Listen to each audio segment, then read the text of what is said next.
Hello friends, स्वागत है आप सभी का मेरे YouTube channel SV coaching classes पर। और जैसा कि मैंने आप सबने पिछले वीडियो में डिस्कशन कर लिया था अंतःस्रावी ग्रंथियों का, है ना। उसमें जितनी भी ग्रंथियां थी इंपॉर्टेंट थी वो मैंने आपको बता दिया था। आज डिस्कशन करेंगे बाह्यस्रावी ग्रंथियां और मिश्रित ग्रंथियां।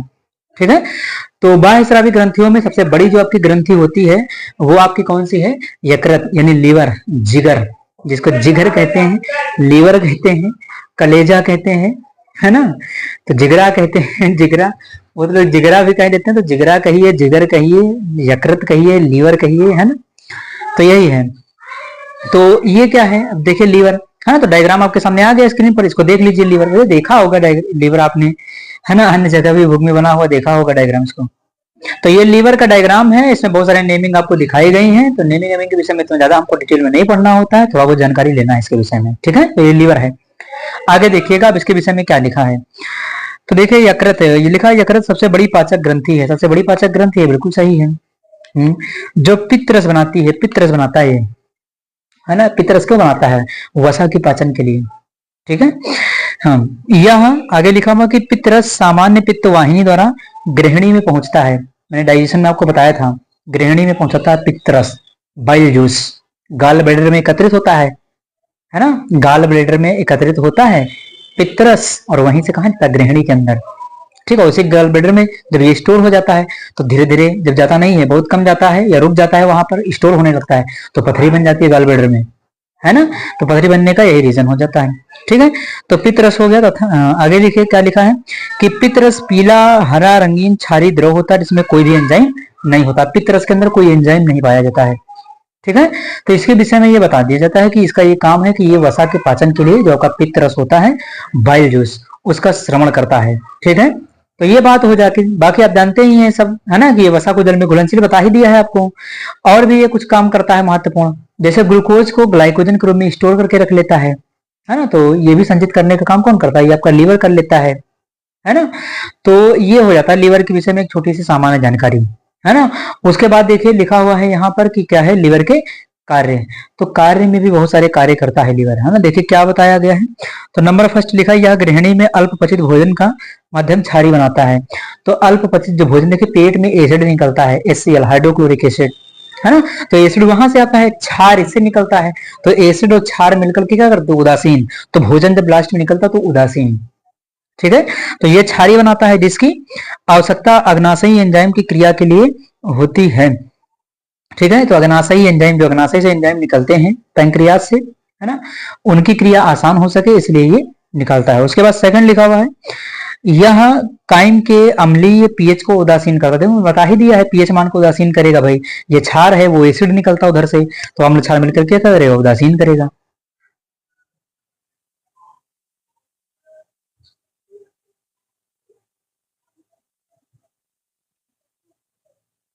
थर्ड लिखा है कि आपका लिखा हुआ कि ग्लाइकोजन को ग्लूकोज में बदल देता है। तो ग्लाइकोजन को ग्लूकोज में कन्वर्ट कर देता है, ये भी काम करता है, स्टोर रहता है, तो करने का काम ये कर देता है। ठीक है, चौथा उसके बाद देखिए क्या अगला लिख क्या लिख, तो फाइब्रिनोजन प्रोटीन भी बनाता है ये, है ना।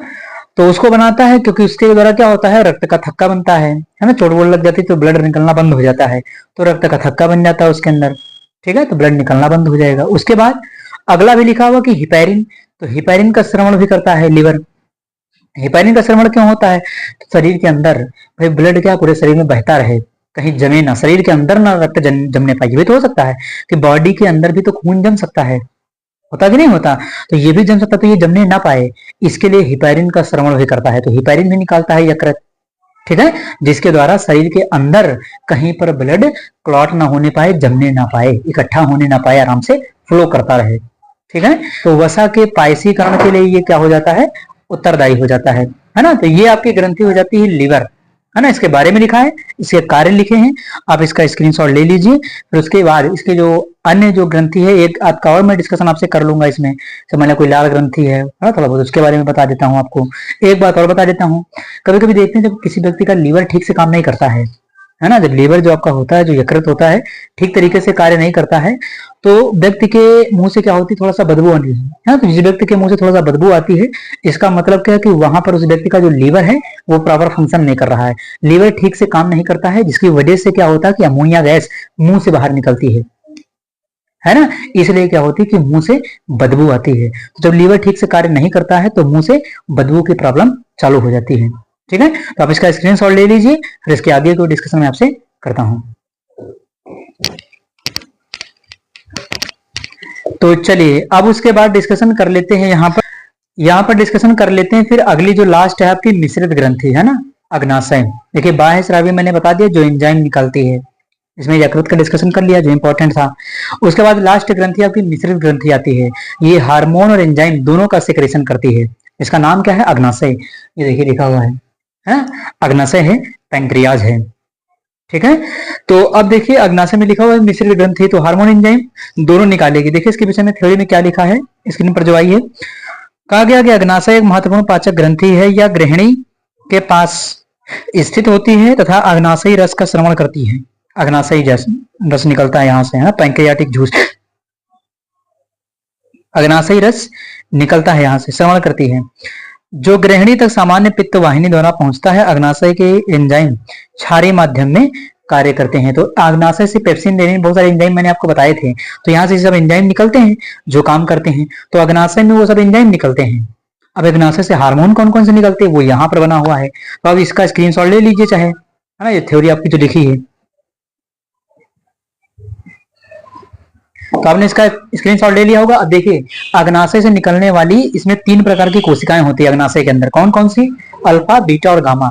तो अग्नाशय में 3 प्रकार की कोशिकाएं होती है, अल्फा, बीटा और गामा, और सबसे एक कोई ना कोई हार्मोन निकलता है और उस हार्मोन का बहुत विशिष्ट कार्य होता है। देखिए अग्नाशय में पहली कोशिका होती है अल्फा कोशिका, अल्फा कोशिकाएं कहते हैं। ठीक है, जिससे निकलता है ग्लूकेगॉन हार्मोन। कौन सा हार्मोन निकलता है? Glucagon hormone. करता क्या है? तो ग्लाइकोजन को ग्लूकोज में परिवर्तित करने का काम करता है। इससे निकलने वाला जो हार्मोन है वो ग्लाइकोजन को ग्लूकोज में कन्वर्ट करवाने का काम करता है।